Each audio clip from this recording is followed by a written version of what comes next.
Наша сборная, когда выступала, сборная Республики Узбекистан в этом международном турнире, что среди спортсменов была нехватка по некоторым категориям.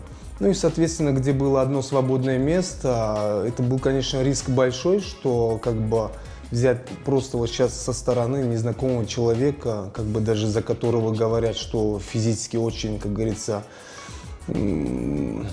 соответствует. Ну и все-таки они рискнули и взяли меня. И где, как говорится, это мой был первый турнир.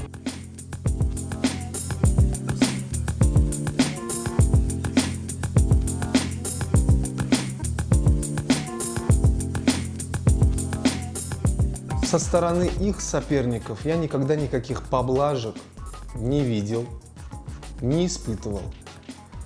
Чем я им и благодарен.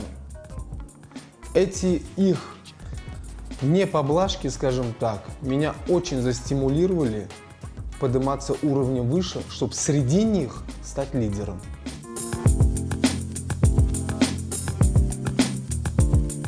У меня возникла травма, которая очень сильно беспокоила.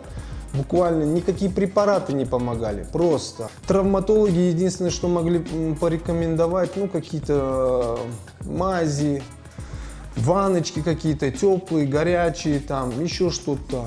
И полноценный покой. Ну поймите, я не мог. Я все-таки, ослушавшись травматологов, очень опытных, я пошел вопреки. Я занимался дальше. Занимался, опять же, готовясь к турнирам с большими нагрузками. Ничего, переболел, все нормально, раны зажили.